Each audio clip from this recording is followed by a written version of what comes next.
नमस्कार विद्यार्थियों। हिंदी माध्यम कक्षा 10 विषय सामाजिक विज्ञान पाठ 21 सामाजिक परिवर्तन। तो इस पाठ में हमें जो सामाजिक परिवर्तन जो हुए उसके विषय में बताया गया है। समाज की रचना के ढांचे में और विविध सामाजिक संस्थाओं में आने वाले बदलावों को जो है सामाजिक परिवर्तन के रूप में पहचाना जाता है।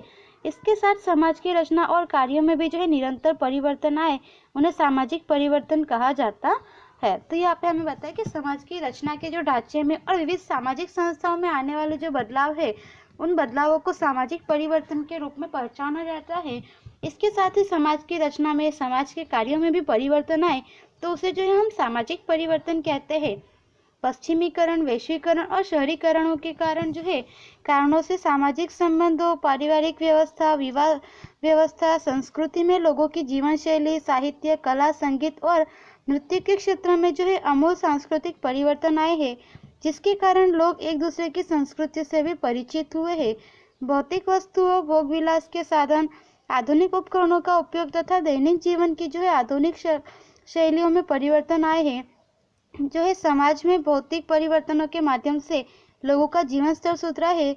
जीवन शैली के पाश्चात्य के जो है संस्कृति की चट्टा देखने और अनुभव होने लगी है। तो यहाँ पे हमें बताया कि जैसे जैसे जो है यहाँ पे सामाजिक परिवर्तन हुए वैसे वैसे जो सामाजिक संबंधों में, पारिवारिक व्यवस्था में, विवाह व्यवस्था और जो सांस्कृतिक लोगों की जीवन शैली, साहित्य, कला, संगीत, नृत्य सभी क्षेत्रों में जो है कई सारे परिवर्तन आए, जिनके कारण जो है लोग एक दूसरे की संस्कृति से परिचित हुए हैं। कानून का सामान्य ज्ञान और उसकी आवश्यकता। तो यहाँ पे हमें बताया कि कानून का सामान्य ज्ञान क्या है और उसकी आवश्यकता क्या है। हमारे देश में साक्षरता की निश्चित दर सामान्य रूप से दैनिक व्यवहार में आवश्यक हो ऐसे नीति नियमों की जानकारी के अभाव के कारण जो है लोगों को कानून की जानकारी न हो और वे जो है कानून का उल्लंघन करे तो उन्हें जो है यहाँ पे सजा या दंड से जो है माफ़ी नहीं मिलती। इसीलिए जो सामान्य रूप से प्रत्येक नागरिक को कानून का ज्ञान, समझ और जानकारी देना जरूरी बन जाता है। तो यहाँ पे हमें बताया कि हमारे देश में जो है साक्षरता की नीचे दर और सामान्य रूप से दैनिक व्यवहार में जो है आवश्यक हो ऐसे नीति नियमों की जानकारी के अभाव के कारण जो है लोगों को कानूनी जानकारी नहीं होती है और उसका जो है कानून का उल्लंघन हो तो उन्हें सजा या जो है दंड में माफ़ी नहीं मिलती। इसके लिए जो है सामान्य रूप से प्रत्येक नागरिक को कानून का ज्ञान, समझ और जानकारी देना जरूरी बन जाता है। कानून के ज्ञान की आवश्यकता किस लिए है? तो कानून की सामान्य जानकारी, ज्ञान और समझ होना अत्यंत ही जरूरी है। कानून का सामान्य ज्ञान और कानून के दंड के माध्यम से जो है प्रजा कानून भंग करने या आपराधिक कार्य करने से रुकते हैं और दंड के प्रावधान से भी बचते हैं। तो यहाँ पे हमें बताया कि कानून का जो सामान्य ज्ञान और कानून के दंड के माध्यम से जो है प्रजा का कानून भंग करने या फिर आपराधिक कार्य करने से रुकते हैं और दंड के प्रावधान से भी वे बच सकते हैं। शोषण और अन्याय के विरुद्ध लड़ने हेतु कैसे कानूनी कदम उठाए जा सकते हैं, इसका मार्गदर्शन भी प्राप्त कर सकते हैं कि उनके साथ शोषण या अन्याय हुआ हो तो उसके विरुद्ध लड़ने के लिए किस प्रकार से वे कानूनी कदम उठा सकते हैं। संवैधानिक अधिकारों और जो है व्यक्तिगत हितों का रक्षण अधिकार अच्छी तरह से भोग सकते हैं। तो यहाँ पे हमें बताया कि संवैधानिक अधिकारों और व्यक्तिगत हितों का जो रक्षण है अधिकार जो है अच्छी तरह से भोग सकते हैं। व्यक्ति के रक्षण और उत्कर्ष के लिए बनाए गए विविध कानूनी व्यवस्थाओं से वे परिचित होते हैं। तो यहाँ पे हमें बताया कि व्यक्ति के जो रक्षण और उत्कर्ष के लिए जो भी कानून वगैरह बनाए गए हैं उन सभी कानूनी व्यवस्थाओं से भी वे परिचित होते हैं। समाज, राज्य और राष्ट्र के प्रति उनकी वफादारी बढ़ती है। तो इस प्रकार से कानूनी जो है ज्ञान होने से लोगों के समाज, राज्य और राष्ट्र के प्रति जो उनकी वफादारी है वह भी बढ़ती है। समाज के जो है जिम्मेदार नागरिक के रूप में अधिकारों से वंचित न रहे तथा सामान्य नागरिकों के रूप में जो है कर्तव्यों को अदा कर सके। इसीलिए कानून के जो है जानकारी और समाज से जो है प्रत्येक व्यक्ति को समाज में प्रतिष्ठा और गौरवपूर्ण जीवन जी सके, इसके लिए जो है कानून का सामान्य ज्ञान और जो है जानकारी होना अत्यंत जरूरी है। नागरिकों के अधिकार। तो आगे हमें जो है नागरिकों के अधिकार के विषय में बताया गया है। सामाजिक परिस्थितियों के बीच कोई भी सामान्य व्यक्ति मानव अधिकारों के बिना अपना सर्वोच्च विकास नहीं सिद्ध कर सकता है। मानव अधिकार नागरिकता का अनिवार्य लक्षण है। संयुक्त राष्ट्र यूएन ने अपने मानव अधिकारों के घोषणा यानी कि पत्र जो चार्टर ऑफ राइट्स में सभी व्यक्तियों को किसी भी प्रकार के भेदभाव के बिना कुछ जो सामान्य अधिकार दिए हैं। उसके अनुसार विश्व के सभी राष्ट्र अपने नागरिकों को जो है अधिकार सरल और सुगमता से प्राप्त हो सके ऐसे प्रयत्न करे ऐसा कहा गया है। तो यहाँ पे हमें बताया कि सामाजिक परिस्थितियों के बीच में जो है कोई भी व्यक्ति सामान्य जो है मानव अधिकारों के बिना अपना सर्वोच्च विकास नहीं सिद्ध कर सकता और मानव अधिकार जो है नागरिकता का अनिवार्य लक्षण है। संयुक्त राष्ट्र यूएन ने अपने विचारों के अधिकारों के जो है घोषणा पत्र में जो है सभी व्यक्ति को सभी प्रकार के भेदभाव से जो है भेदभाव के बिना कुछ सामान्य अधिकार भी दिए हैं। उसके अनुसार जो है विश्व के सभी राष्ट्र जो है अपने नागरिकों को जो है अधिकार सरल और सुगमता से प्राप्त हो ऐसे जो है प्रयत्न करें यह कहा गया है। भारतीय संविधान में लोकतंत्र की स्थापना के लिए उसके प्रत्येक नागरिक को जो है किसी भी भेदभाव के बिना जो है 6 मूलभूत अधिकार दिए गए हैं जिनका विस्तार हमने जो है अध्ययन उसका है कक्षा 9 में किया था, इसलिए इसका जो है महत्व अब हम स्मरण करेंगे। उसके विषय में जो है जानकारी हमने कक्षा 9 में प्राप्त की थी। तो यहाँ पे हमें बताया कि सबसे पहले जो है नागरिकों को मूलभूत निम्नानुसार अधिकार दिए गए हैं, जिसमें पहला है समानता का अधिकार, स्वतंत्रता का अधिकार, शोषण के विरुद्ध अधिकार, धार्मिक स्वतंत्रता का अधिकार, सांस्कृतिक और शैक्षणिक अधिकार, संवैधानिक उपचारों का अधिकार। तो यह 6 जो अधिकार है यह सभी व्यक्ति को जो है बिना किसी भी प्रकार के भेदभाव के दिए गए हैं। यदि कोई भी राज्य अथवा राष्ट्र इन अधिकारों को भंग करके नागरिकों को उनके अधिकार से वंचित रखने का प्रयत्न करे तो नागरिक उसके संवैधानिक अधिकारों के रक्षण के लिए और न्याय प्राप्त करने के लिए जो है उच्च न्यायालय, हाईकोर्ट तथा जो है सर्वोच्च न्यायालय द्वार का जो द्वार है वह खटखटा सकता है। यह अधिकार नागरिकों को संवैधानिक उपचारों के अधिकार तहत प्राप्त हुआ है, इसलिए इसे संविधान की आत्मा कहते हैं। न्यायतंत्र का कर्तव्य बनता है कि वह जो है नागरिकों के अधिकारों की रक्षा करे और प्रत्येक नागरिक को जो है सरल, सस्ता, तीव्र और प्रभावशाली जो है न्याय प्रदान करे।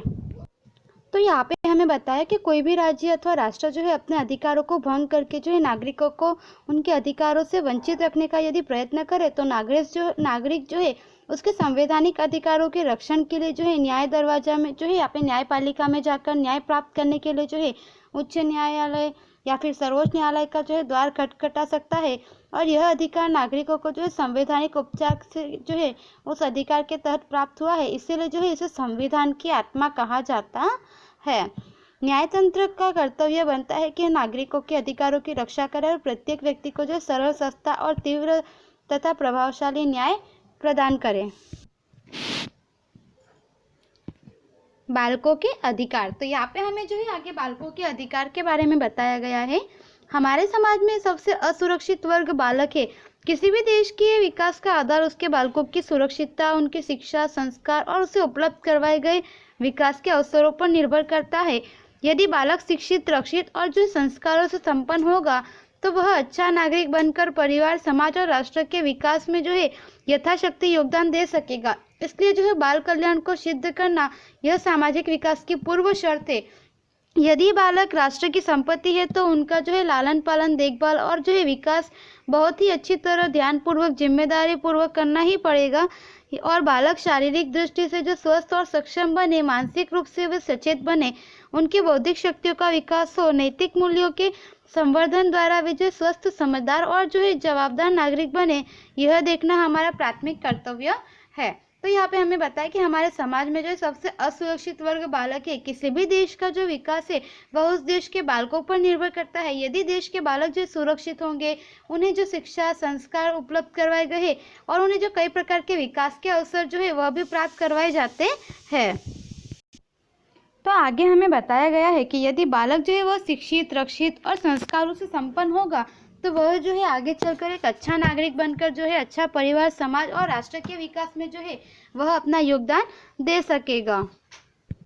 और यहाँ पे हमें बताया है कि बालक जो है राष्ट्र की संपत्ति है, तो उनका लालन पालन, देखभाल और विकास अच्छी तरह से हो, इसका ध्यान रखना जो है यहाँ पे जिम्मेदारी पूर्वक माना जाता है। और बालक जो है शारीरिक दृष्टि से सक्षम हो, स्वस्थ रहे, मानसिक रूप से सचेत रहे, इस प्रकार से जो है उनकी बौद्धिक शक्तियों का भी विकास हो, नैतिक मूल्य के संवर्धन द्वारा जो है वह व्यक्ति जो है नागरिक बनकर जो समझदार और जवाबदार नागरिक बने, यह देखना हमारा जो है प्राथमिक कर्तव्य है। संयुक्त राष्ट्र ने ईस्वी सन 1992 में अपने अधिकारों की घोषणा पत्र में जो है चार्टर ऑफ राइट्स बालकों के कल्याण और उनका विकास सिद्ध करने हेतु कुछ बाल अधिकार सार्वजनिक किए हैं और इस बाल अधिकारों को जो है हमारे संविधान में स्थान देकर उन्हें व्यवहार में चरितार्थ करने का प्रयत्न किया गया है, जो निम्नानुसार है।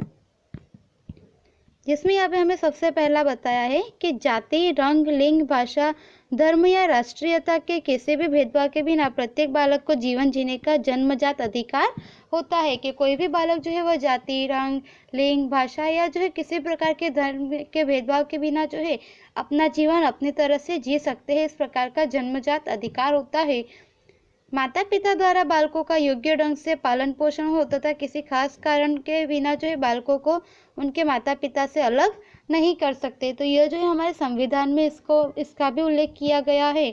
बालक अपने व्यक्तित्व का जो है विकास कर सके, इसके लिए जो है प्रत्येक बालक को शिक्षा प्राप्त करने का मूलभूत और जो है अब कानूनी अधिकार है। तो यहाँ पे हमें बताया कि जो बालक है वह अपने व्यक्तित्व का विकास करे, उसके लिए जो है यहाँ पे बालक को शिक्षा प्राप्त करना और जो है यह उसका मूलभूत और कानूनी अधिकार है।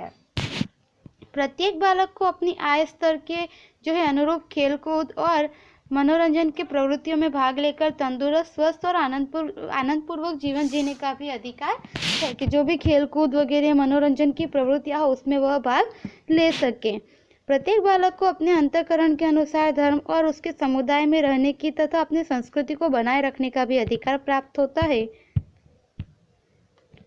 प्रत्येक बालक को जो है अपनी किसी भी प्रकार के होने वाले शारीरिक और मानसिक शोषण तथा अत्याचार के विरुद्ध, नशीले पदार्थों के उपयोग के विरुद्ध, अमानवीय यातनाओं के विरुद्ध, दंड के विरुद्ध तथा सुरक्षा प्राप्त करने का भी अधिकार है। तो यहाँ पे हमें बताया कि प्रत्येक बालक को जो किसी भी प्रकार से उसके साथ होने वाला शारीरिक, मानसिक शोषण तथा जो अत्याचार है उसके विरुद्ध, फिर नशीले पदार्थों के उपयोग के विरुद्ध में वगैरह जो है इस प्रकार से सुरक्षा प्राप्त करने का प्रत्येक बालक का अधिकार होता है।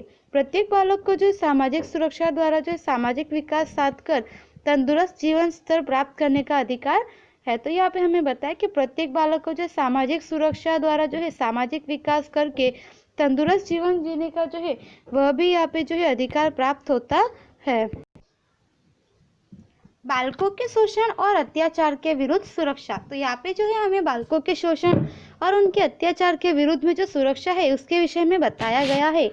बालक बहुत ही संवेदनशील होता है। बालक को जानबूझकर या दुर्घटना स्वरूप शारीरिक चोट पहुंचानी, शारीरिक दंड और धमकी देना, कड़वे वचन या अपशब्दों का उपयोग करके उसका अपमान या सार्वजनिक मानहानि जो है करना, लैंगिक प्रताड़ना और जो है यौन शोषण करना, असह्य मारपीट करनी, यदि ऐसे विविध प्रकार के शारीरिक या मानसिक अथवा दोनों प्रकार की हिंसा बाल अत्याचार कहलाता है। तो यहाँ पे हमें कहा है, बताया गया है कि बालक जो है वह बहुत ही संवेदनशील होता है।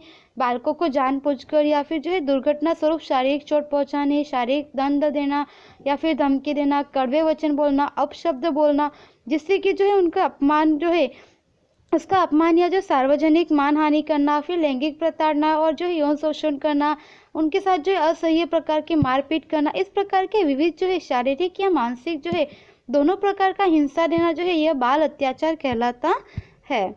अधिकांश बालकों का शोषण या अत्याचार जो है उसके सगे संबंधियों, स्वजनों, निकटवर्ती मित्रों, पड़ोसियों, नजदीकी परिचित व्यक्तियों या माता पिता के द्वारा होने से समाचार पत्रों, टीवी या अन्य संचार माध्यमों द्वारा दिखाई देता है। तब हमारा कर्तव्य बनता है कि जब हम बालक के व्यवहार से या शारीरिक चोट के चिन्हों से परिचित होते हैं तभी उसका जो है समय पर और उचित चिकित्सा उपचार करने में जो है सहायता करनी चाहिए।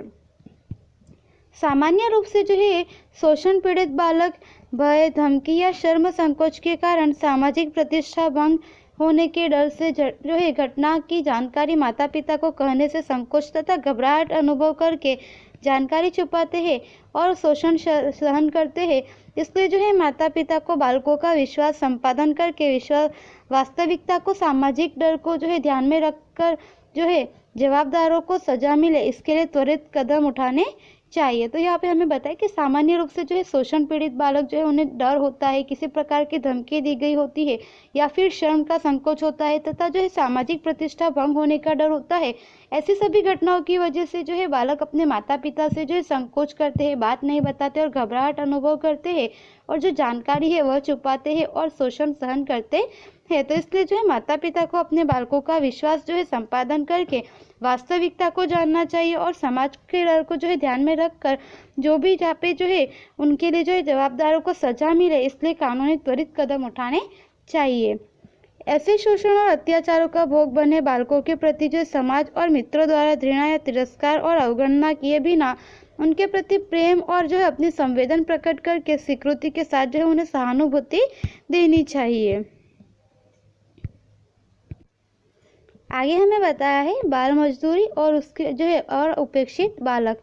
बाल मजदूरी वैश्विक समस्या है और प्रत्येक देश में जो है बेखौफ चल रही है, जिस जो है तुरंत नियंत्रण करना आवश्यक है। 14 वर्ष से कम उम्र के श्रमिक को जो है बाल मजदूर या बाल श्रमिक कहते हैं। तो यहाँ पे हमें बताया कि बाल मजदूरी जो है यह एक वैश्विक स्तर पर बनी हुई समस्या है और प्रत्येक देश में जो है यह चल रहा है बिना किसी डर के, तो जिसे जो है तुरंत नियंत्रण करना अत्यंत आवश्यक है।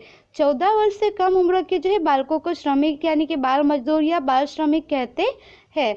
यूनिसेफ के लेख के अनुसार जो है संगठित और असंगठित क्षेत्रों में काम करते बालक श्रमिकों की संख्या जो है कुल जनसंख्या के अनुपात में जो है विश्व में सबसे अधिक भारत में पाई जाती है, जो कि जो है यहाँ पे बाल मजदूरी करते हैं।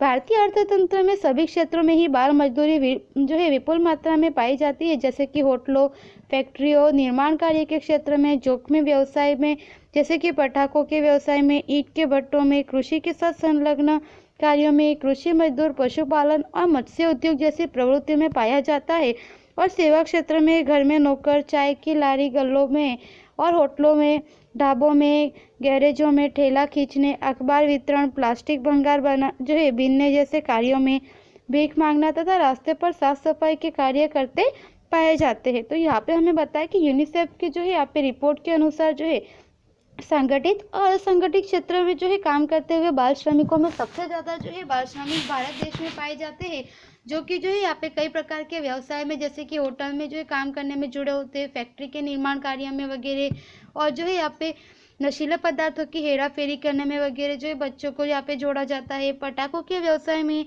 उसी तरह से जो है कृषि के संलग्न साथ जो भी कार्य वगैरह होते हैं उनमें जो है ऐसी प्रवृत्तियों में जो है यहाँ पे बालकों के पास बाल मजदूरी करवाई जाती है। और जो सेवा क्षेत्र में, घर में नौकर में, चाय की लारी गल्लों में, होटलों में, फिर ढाबों में, गैरेज में वगैरह जो है बालकों से बाल मजदूरी करवाई जाती है।